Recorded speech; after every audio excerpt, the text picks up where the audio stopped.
Clip number 564۔ اس clip میں آپ قرآن پاک کی سورہ یوسف کی آیت نمبر 32 سے لے کر 35 تک کی تلاوت، ترجمہ اور تفسیر قرآن صراط الجنان سماعت فرمائیں گے۔ بسم اللہ الرحمن الرحیم۔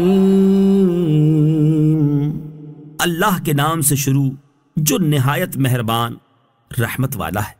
قالت فذلكن الذي لمتنني فيه ولقد راودته عن نفسه فاستعصم وَلَئِن لَّمْ يَفْعَلْ مَا آمُرُهُ لَيُسْجَنَنَّ وَلَيَكُونًا مِّنَ الصَّاغِرِينَ۔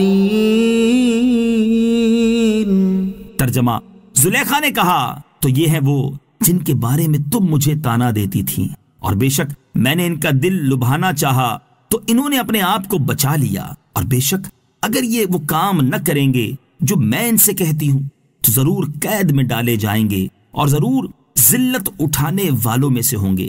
قالت، زلیخا نے کہا، تفسیر صراط الجنان میں ہے، عورتوں نے جب حضرت یوسف علیہ السلام کو دیکھا تو وہ ان کے حسن و جمال میں گم ہو گئیں۔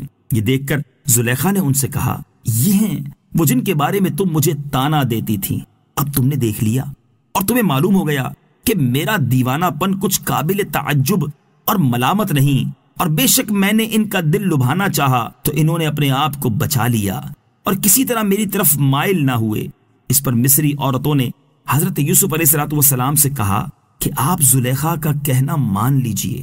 ان کی بات سن کر زلیخا بولی، بے شک اگر یہ وہ کام نہ کریں گے جو میں ان سے کہتی ہوں تو ضرور قید میں ڈالے جائیں گے اور ضرور ذلت اٹھانے والوں میں سے ہوں گے، اور چوروں، قاتلوں اور نافرمانوں کے ساتھ جیل میں رہیں گے، کیونکہ انہوں نے میرا دل مجھ سے چھین لیا اور میری نافرمانی کی اور فراق کی تلوار سے میرا خون بہایا، تو اب انہیں بھی خوشگوار کھانا پینا اور آرام کی نیند سونا میسر نہ ہوگا، جیسا میں جدائی کی تکلیفوں میں مصیبتیں جھیلتی اور صدموں میں پریشانی کے ساتھ وقت کاٹتی ہوں، یہ بھی تو کچھ تکلیف اٹھائیں۔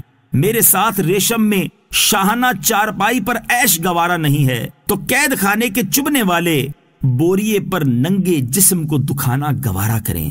حضرت یوسف علیہ السلام یہ سن کر مجلس سے اٹھ گئے اور مصری عورتیں ملامت کرنے کے بہانے سے باہر آئیں اور ایک ایک نے آپ سے اپنی تمناؤں اور مرادوں کا اظہار کیا۔ حضرت یوسف علیہ السلام کو ان کی گفتگو بہت ناگوار ہوئی تو بارگاہ الہی میں عرض کی، قال رب السجن احب الی مما يدعوننی الیہ وَإِلَّا تَصْرِفْ عَنِّي كَيْدَهُنَّ أَصْبُ إِلَيْهِنَّ وَأَكُن مِّنَ الْجَاهِلِينَ فاستجاب له ربه فصرف عنه كيدهم إنه هو السميع العليم ثم بدا لهم من بعد ما رأوا الآيات ليسجننه حتى حين۔ ترجمہ: یوسف نے عرض کی، اے میرے رب، مجھے اس کام کی بجائے قید خانہ پسند ہے جس کی طرف یہ مجھے بلا رہی ہیں، اور اگر تو مجھ سے ان کا مکر و فریب نہ پھیرے گا تو میں ان کی طرف مائل ہو جاؤں گا اور میں نادانوں میں سے ہو جاؤں گا۔ تو اس کے رب نے اس کی سن لی اور اس سے عورتوں کا مکر و فریب پھیر دیا، بے شک وہی سننے والا جاننے والا ہے۔ پھر سب نشانیاں دیکھنے کے باوجود بھی انہیں یہی سمجھ آئی کہ وہ ضرور ایک مدت تک کے لیے اسے قید خانے میں ڈال دیں۔